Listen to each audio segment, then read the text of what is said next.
Salut tout le monde, j'espère que vous allez bien. On se retrouve oui, pour le débriefing de WWE SmackDown. Je vous le rappelle, on est là, dernier show avant bien évidemment Tables, Ladders and Chairs match, puisque vous le savez, ce sera le pay-per-view, le dernier pay-per-view de l'année, avant bien évidemment les fêtes de fin d'année. On retournera bien évidemment au sein de la WWE en 2021. D'ailleurs, pour donner pour information qu'on fera Dynamite à partir de 2021. C'est difficile de faire vraiment tout pour ainsi dire. Donc, je vous ferai tout à partir de 2021. Vous inquiétez pas pour ça. D'ailleurs, la semaine prochaine, il y aura des bilans des shows qui vous seront proposés. Bilan Raw, bilan SmackDown. Donc, ne vous inquiétez pas. Tout ceci vous sera fait avec grand plaisir. Bon, en tout cas, nous, comme bien sûr, comme ça sera bien sûr la première fête de Noël pour ceux qui vont la fêter, je souhaite bien sûr des bonnes fêtes de fin d'année. Ça a été une année très compliquée hein, pour nous, pour la WWE, pour le football et pour tout ça. En tout cas, j'espère que vous pourrez retrouver vos proches. Restez prudents, bien évidemment, hein, même si, bien évidemment, vous avez envie d'embrasser votre grand-mère, votre père, votre mère, vos proches. Rappelez-vous que le virus est toujours là. Ce serait quand même triste de commencer 2021 par une tristesse. C'est vrai que ça serait quand même difficile.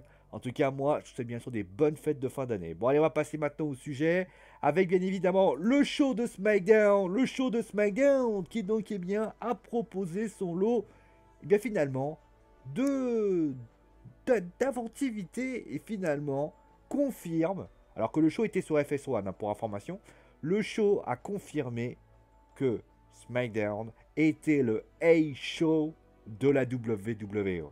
Voilà, clairement, quand on voit la qualité qui a été proposée dans ce show, eh bien on est en droit de se dire, est-ce que le A-Show n'est pas devenu aujourd'hui SmackDown?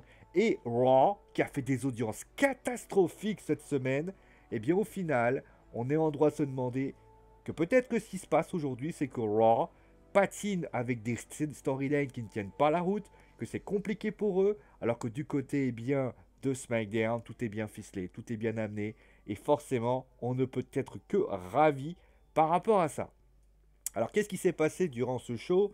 On notera bien évidemment qu'il y a eu Roman Reigns, il y a eu un fil rouge hein, avec Roman Reigns et Kevin Owens et Jey Uso. J'en parlerai à la fin parce que c'était très intéressant, ça racontait quelques petites choses, même si c'était pas exceptionnel loin de là. On a également eu un match, vous avez pu le voir, entre les Street Profits, qui, d'ailleurs, pour information, tous les matchs qui pouvaient avoir lieu en pay-per-view, ils ont fini par le faire en, tout simplement, en show bleu, clairement, à SmackDown. Donc on a eu les Street Profits qui ont affronté Robert Hood et Dolph Ziggler. Victoire des Street Profits, clairement, voilà, simple, net et sans bavure. On a eu ensuite, alors je vais vous donner carrément la carte, comme ça ce sera plus simple, ça m'évitera d'oublier quelques matchs. On a eu un Otis qui a battu Shinsuke Nakamura, si je me souviens bien. On a eu également Billy Kay, donc et Tamina qui ont perdu contre la Riot Squad. Donc finalement encore une défaite de Billy Kay dans cette histoire. Sasha Banks, on en parlera après, qui est venu, qui a, on va dire, essayé un petit peu de chambrer Sasha Banks. La boss est venue justement pour en découdre avec Carmella. Ça s'est terminé, et oui malheureusement, ça s'est terminé par un coup de champagne dans le dos une nouvelle fois. D'ailleurs, elle a expliqué que si d'aventure Sasha Banks venait à se faire disqualifier comme la semaine dernière, elle n'aurait pas le titre changerait demain. Voilà. Otis a battu Shinsuke Nakamura, donc clairement voilà. Sami Zayn qui a fait ses Sami Slammy Awards avec notamment deux victoires de Sami et un de Biggie. D'ailleurs Biggie a littéralement déglingué Sami Zayn. Sami Zayn qui défendra a priori pas sa ceinture hein, pour à TLC. Et Bayley qui a battu donc Bianca Belair après un étranglement des yeux. Et enfin, je l'ai dit, Roman Reigns, Polyman, Jey Uso.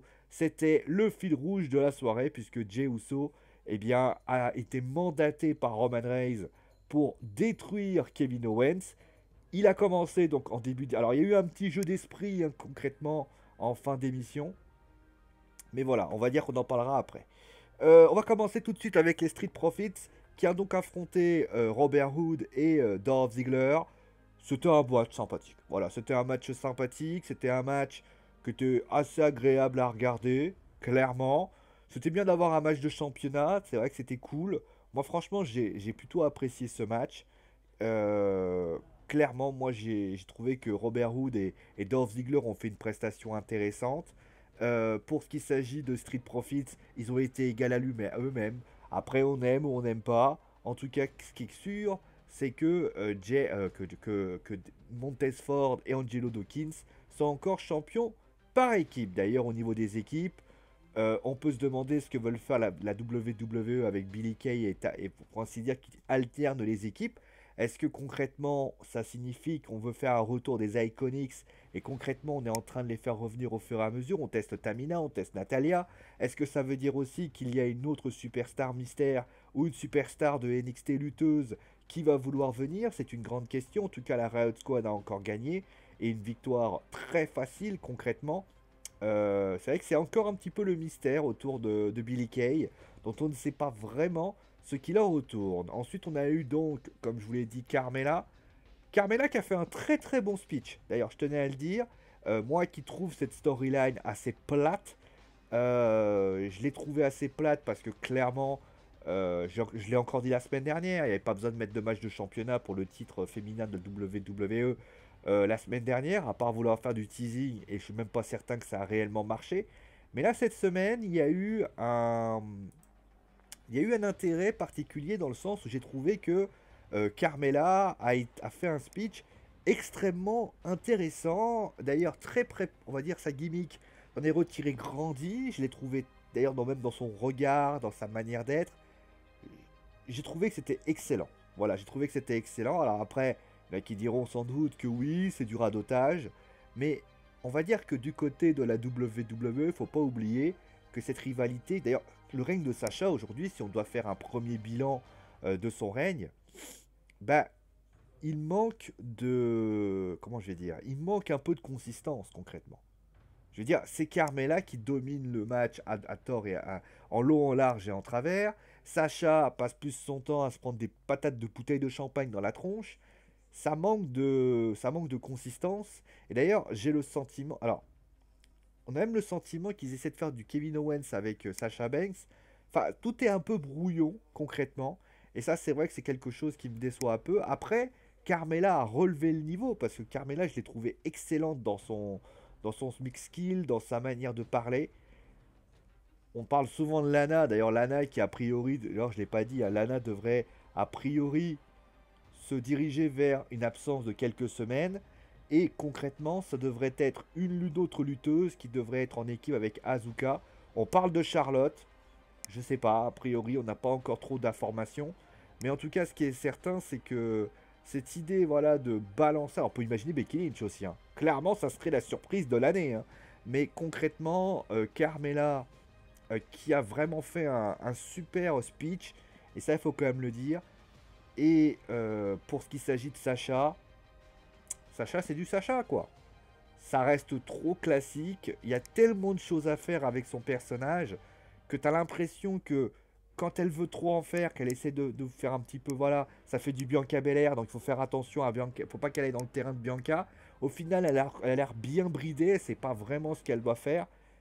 J'ai pas compris ce qu'elle veut, la vue boss. Ok, qu'est-ce que ça veut dire? En tout cas, c'est assez brouillon et c'est bien dommage. Le bilan de cette rivalité, concrètement, on va pas se mentir, hein, c'est que il y a eu, je pense que Carmella s'est révélée, clairement. De toute façon, c'était normal que Carmella se révèle un peu plus, puisque Carmella, c'était ça, il fallait qu'on découvre sa gimmick de lutteuse un peu glamour, etc.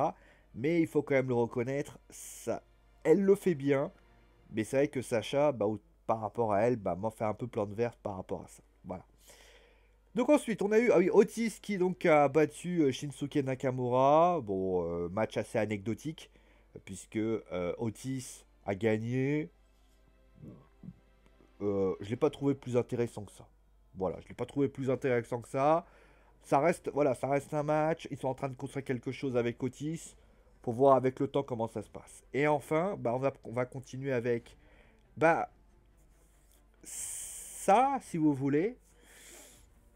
J'ai trouvé que c'était intéressant parce que ça fait notamment vendre les Slammy Awards. Mais le truc, c'est que moi, si je suis Sami Zayn, ça confirme tout simplement que Sami Zayn aujourd'hui est un gars roublard, ce qu'on disait la semaine dernière. Ça peut être pénible pour certains, mais là, on le tourne au ridicule et au final, et ben quand tu fais le tri et que tu essaies de bien réfléchir à ce qui s'y passe, bah tu te rends compte que bah, c'est pas totalement illogique qu'est-ce qui se passe. Biggie, qui est choisi par on ne sait quel moment, avec un Sami Zayn qui est passé pour un plouc et qui se fait allumer. Très bien, très bien. Moi je trouve que c'est très très bien. Si on en fait voilà un espèce de méchant de base à la con, à la je sais comment on appelle ça, à la Bebop et Rocksteady, où ils sont à moitié demeurés, etc. Pourquoi pas? Pourquoi pas? Moi l'idée concrète me plaît. En tout cas, Sami m'a fait sourire, m'a fait plaisir. Il joue très très bien son rôle. Et concrètement, voilà, ça m'a plu par rapport à ça.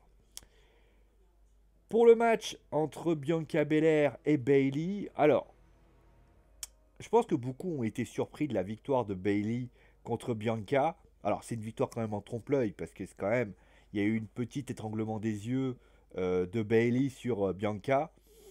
Moi, j'ai envie de dire que c'est un peu normal. Je sais que certains vont être surpris de ce que je dis. Faut pas oublier que Bianca, aujourd'hui, va sans doute être la prochaine adversaire de Sacha. Ou l'adversaire de Carmella. On n'en sait rien. En tout cas, elle sera la prochaine adversaire qui défiera donc la future championne féminine de SmackDown de la WWE. Elle a le potentiel pour le faire. Elle a comme j'ai toujours dit, elle a une voix qui plaît. Elle est très très, d'ailleurs on le voit, elle est extrêmement pétillante cette jeune fille. Et honnêtement, on peut que être ravi de la connaître. Elle a un physique qui plaît. Bon après, voilà, qui est extrêmement plaisant dans le sens, elle dégage du potentiel.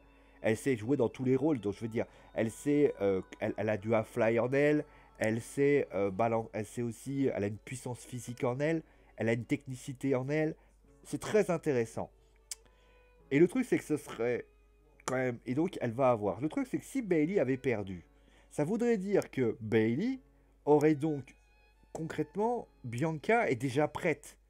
Tu peux pas faire de perdre. Bayley, si tu veux, c'est là. C'est. On va dire entre Sacha et Bianca. Si tu enlèves Bayley, tu laisses la porte. Il faut prendre son temps. Donc concrètement, la défaite de Bayley, la défaite de Bianca sur Bayley est pas totalement illogique. Il faut attendre 2021, peut-être va dire le Royal Rumble. Si elle gagne le Royal Rumble, là on va lui construire quelque chose pour l'emmener à WrestleMania et là on pourra tenter quelque chose. Là concrètement aujourd'hui, ça reste trop léger. Il faut attendre, il faut être patient et je pense que c'est pour ça qu'elle a perdu.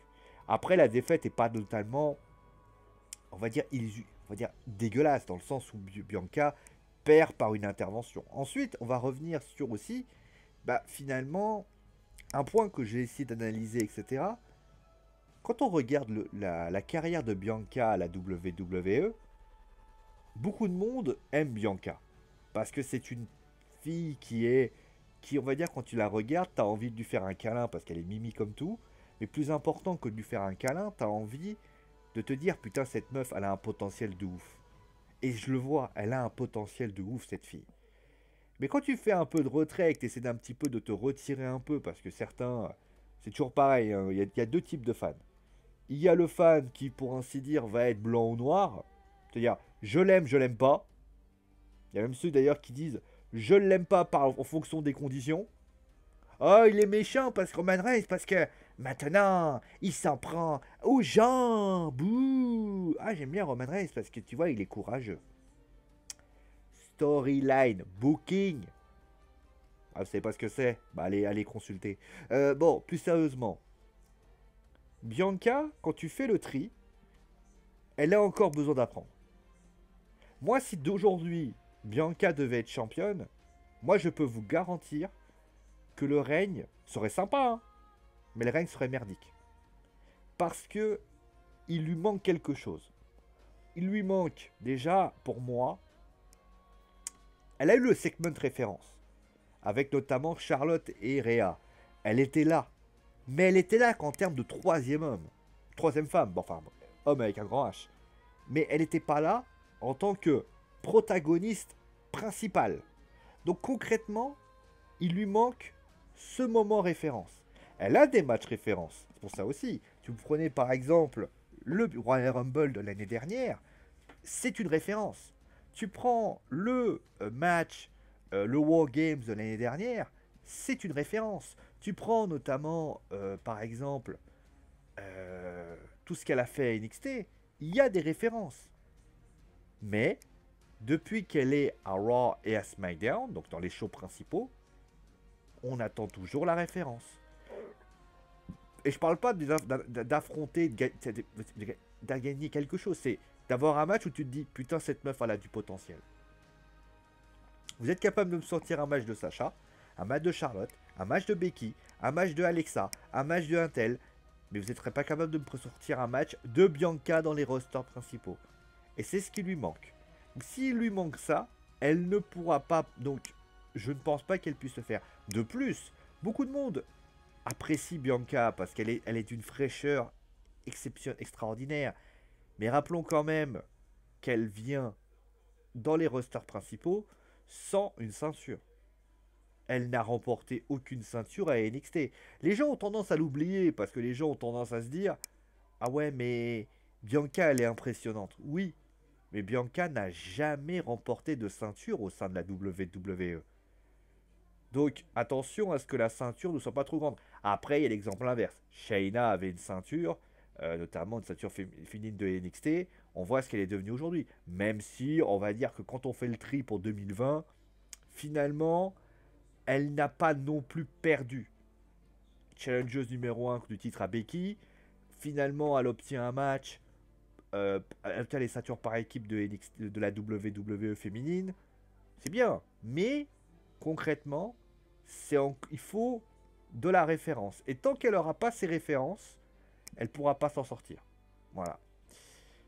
Ensuite, on va terminer avec ça. Alors, il y a eu un réel fil rouge. Je ne l'ai pas présenté ce qui s'est passé au début parce que j'avais pas envie. On va vraiment faire le détail. Donc, au début, il y a eu une attaque. Donc, Kevin Owens est venu pour essayer de provoquer Roman Reigns. Il est rentré en coulisses parce que Paul Heyman l'a un petit peu cherché. Finalement, Roman Reigns est arrivé. Les deux se sont tapés dessus. Au final, première fois, c'est Roman qui domine, Jey Uso vient, etc. Ensuite, le deuxième, c'est Jey Uso qui a donc décidé, il veut en terminer avec Kevin Owens. Au final, il se relève tout le temps. Et le dernier moment, c'est ce segment que vous voyez, alors que Roman ne comprend pas les actions de Kevin Owens, eh bien, tout simplement, il décide de venir Kevin Owens et il l'attaque. D'ailleurs, la miniature que vous voyez ici, c'est en fait juste après, puisqu'il se relève et il dit voilà, je vais en essayer. Alors, encore une fois, alors j'ai appris que c'était Paul Heyman qui faisait les segments de Roman Reigns. Et avec du recul, tu te dis, bah en fait, c'est même logique. Parce que, en fait, quand tu écoutes Roman, tu te sens qu'il y a du Paul Heyman dedans. Et je trouve que c'est très bien. Après, pour ce qui s'agit de Kevin Owens, il reste du Kevin Owens. Je comprends un peu ce qu'ils veulent faire. Ils veulent en fait dégoûter Kevin Owens. Ils veulent en fait montrer à Kevin Owens que, en fait, parce qu'ils parlent de famille, ils disent voilà, bah moi, ta famille, elle va tellement avoir la honte de ta gueule, parce qu'au final, je vais te défoncer, je vais te démolir, tu vas devenir la pire lavette du monde, tu seras défoncé, ta famille ne te reconnaîtra même plus. L'idée est bonne. L'idée est même excellente. J'ai même envie de dire, pourquoi ne pas jouer là-dessus? On sait que Kevin Owens a une famille et que lui et sa famille sont très proches. Est-ce que ça c'est possible? Et ça c'est possible. Mais le truc, c'est que Roman, lui aussi, il est un peu avec la famille. Mais la famille, le mauvais côté, c'est-à-dire, on a un cousin que t'envoies au casse-pipe alors que le gars, etc. Pourquoi pas? Et là, là, il y a un problème. Il y a un problème par rapport à ce qui s'est passé cette semaine et même les semaines précédentes. Comment je vais vous expliquer ça? Vous voulez jouer sur l'aspect... Alors, cette semaine, ils ont décidé de faire que Kevin Owens se fasse démolir au fur et à mesure. La semaine dernière, il s'est fait mal à la cheville. Cette semaine, il se fait démolir, etc., etc. Ça, je veux bien. Moi, ça me fait... Alors, je vais dire ça après. Le truc, c'est que moi, ce qui me gêne dans cette histoire, c'est qu'au final, Kevin Owens qui est sur cette chaise et qui dit voilà, je suis fatigué, etc. Pourquoi pas?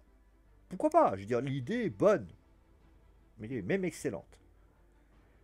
Mais, parce qu'il y a un mais, est-ce que vous avez eu le sentiment, tout au long de cette journée, voire même de ce show, même de la semaine dernière, voire même de bien avant, vous avez le sentiment que Kevin Owens est dans le mal? Alors il vend les prises, d'accord. Mais est-ce que vous avez le sentiment qu'il est dans le mal? Parce qu'il pourrait être dans le mal, il pourrait se dire, je me relève parce que je veux pas que ma famille me voie au sol. Ça ferait très Jey Uso, mais bon, admettons. Parce que bon, tu veux rentrer à l'histoire de famille, pourquoi pas? Moi, tu vois, déjà ça pour moi, c'est une énorme erreur. Alors je sais qu'avec Christophe Ajus, il avait expliqué qu'il ne voulait pas mêler sa famille. Enfin, c'est toute sa famille qui ne voulait pas se mêler de ça. Mais moi, ce que j'aurais fait, et je vous le dis clairement, déjà j'aurais mis sa famille. Pas forcément la mettre sur le ring, mais tu peux par exemple la mettre dans le Thunderdome. C'est-à-dire que là, par exemple, avec tous les écrans que vous voyez, il y a une photo de son fils.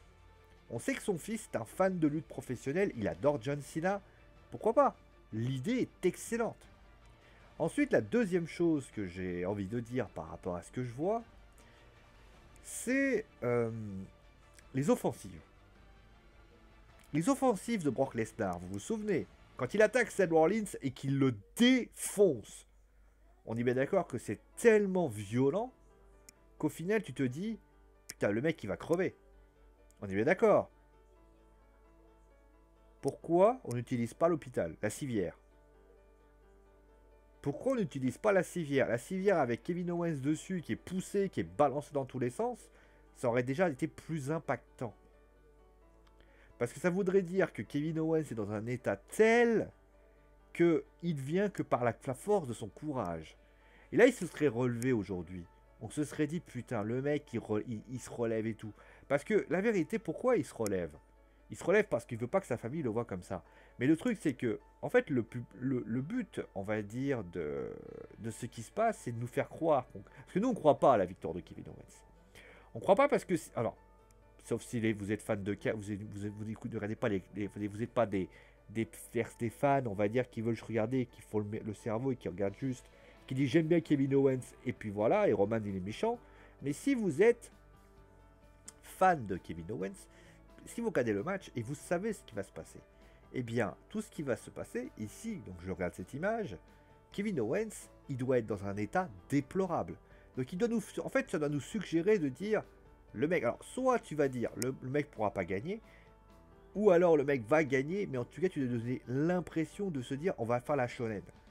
Comme il frappe pas assez fort, Roman Reigns, comme ça reste trop léger, au final, on s'ennuie. On s'ennuie parce qu'au final, ça n'apporte pas. Tu ne ressens pas de tristesse vis-à-vis de lui. Parce qu'au final, dans ta tête, tu te dis, ben ouais, mais c'est pas assez fort. Vous voyez ce que je veux dire? Si Kevin... Prenez par exemple Tommaso Ciampa contre Johnny Gargano. Le dernier moment où Tommaso saute du haut de l'estrade et se fracasse. Là, tu as un point culminant. Tu sais pourquoi ça part de là. Pourquoi c'est tellement violent. Des exemples comme ça, je peux t'en donner à foison. Hein, c'est pour ça d'ailleurs que Sacha et Bayley, pour moi, c'est la pire rivalité de l'année. Parce qu'il n'y a pas assez d'impact. Donc, concrètement, ça manque de... Et on peut pas me faire croire que des coups de chaise, etc., ça fait mal à ça. Voilà. C'est pas mal, mais Roman joue le jeu, Kevin Owens joue le jeu, mais il manque des choses. Voilà. Donc au final, comme je l'ai dit, le show est bon. Le show est bon.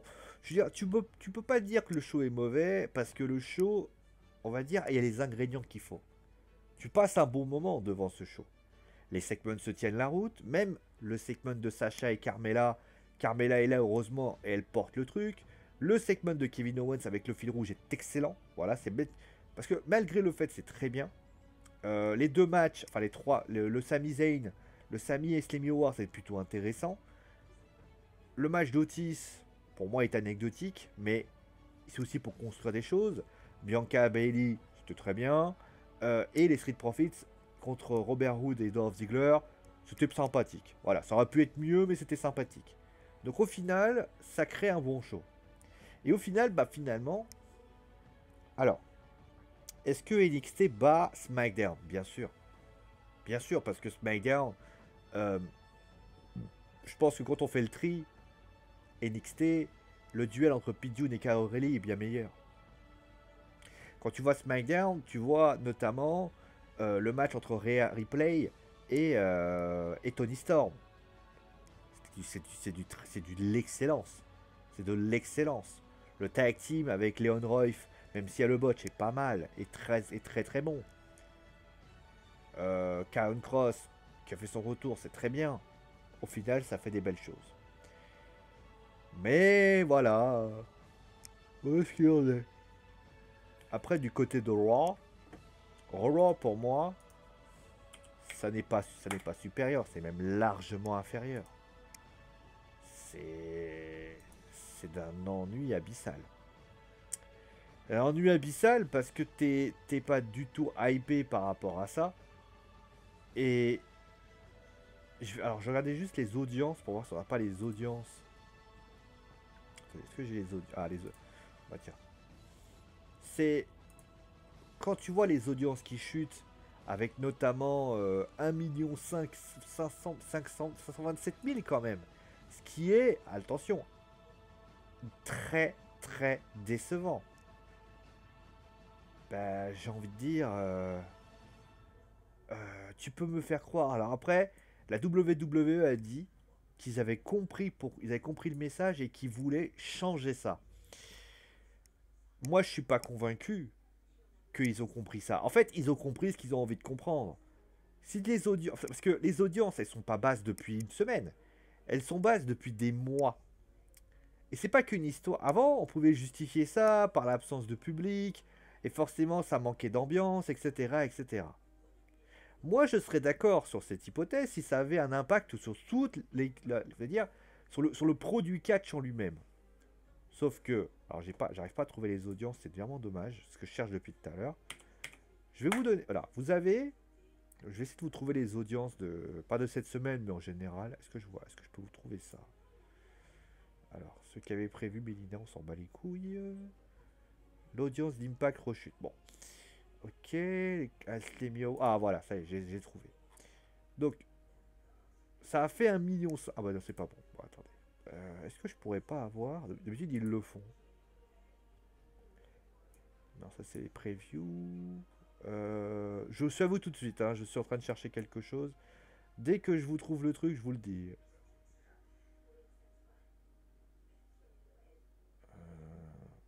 Vous savez quoi, on va faire plus simple. Audience www. Voilà, ça va être aussi simple que ça. Voilà. Perfecto. Voilà, hop, j'accepte. Donc, nous sommes à la semaine 14. Donc la Raw a fait 1,5 million. Impact Wrestling a fait 177 000. Ce qui n'est pas un score dégueulasse dans le sens où tu te doutes bien qu'Impact, bah, ils suivent un petit peu la Suisse, ils ne peuvent pas faire grand chose. NXT a fait 766 000 et en moyenne, Dynamite a fait 806 000. SmackDown, on ne sait pas encore, mais la semaine dernière, regardez bien. La semaine dernière, Raw a fait 1,7 million. Bon, Impact a fait 221 000, bon voilà. NXT a fait 659 000. Dynamite a fait 955 000, et bien aidé par Sting et les autres. Et SmackDown a fait 2 106 000. Le 30 novembre, 1 741 000. NXT 658 000. 913 000, et ainsi de suite. Donc si je vous fais le calcul, il y avait une montée en puissance de la part du show rouge qui devenait de plus en plus intéressant. Qui devenait, on va dire, qui évoluait. Mais la réalité, c'est que là, il y a une violente chute de Raw. Et pourquoi il y a eu cette violente chute? Parce que déjà, c'est les fêtes de fin d'année. On commence petit à petit à se diriger vers les fêtes de fin d'année. Mais il y a un truc aussi, c'est que pourquoi ça a dégringolé autant? C'est que si on regarde bien, les chutes ont été violentes. On passe en dessous des 1,5 million, on veut dire pour la troisième heure. Ce qui veut dire quoi concrètement? Si on traduit par ça, c'est que quand vous regardez Raw de la semaine dernière, il y avait des choses. C'est que ces choses ont du mal à être racontées. Et comme ça a du mal à être raconté, les gens n'ont pas envie d'écouter. Et ça, c'est la réalité. quand tu vois les audiences d'un show, les audiences d'un show, c'est ce que tu racontes. C'est ce que tu veux expliquer. Quand tu vois que Dynamite a fait 806 000, c'est parce que Sting n'est plus là. Mais ça reste régulier. Là, ça fait des chutes de ouf. C'est parce que. Et quand j'entends de la part de la WWE, on a compris le message. Ils l'avaient compris il y a 2-3 ans. Ils n'ont jamais rien touché. Qu'est-ce qu'ils vont faire concrètement? Changer le roster? Modifier quoi que ce soit? Non. Mettre en avant, d'ailleurs, pour information, ils ont prévu de mettre en avant des superstars qui ne sont pas utilisés. Par exemple, Cesaro, ça ne changera rien. Ils vont revenir à leur classique. Parce qu'ils vont dire, ouais, mais Nakamura, c'est pas vendeur. Ils vont dire que Cesaro, c'est pas vendeur. La vérité, c'est que la WWE, on va dire, tu peux pas. La WWE manque de quelque chose et ça, c'est bien dommage. Voilà. Merci à vous d'avoir suivi l'émission, portez-vous bien, passez de bonnes fêtes de fin d'année. En tout cas, on se retrouvera la semaine prochaine quand même pour Raw. Je sais pas si... Alors SmackDown, c'est pas sûr, hein, je vous le dis tout de suite. Raw, en tout cas, ça c'est sûr. En tout cas, merci à vous tous, portez-vous bien et ciao les amis.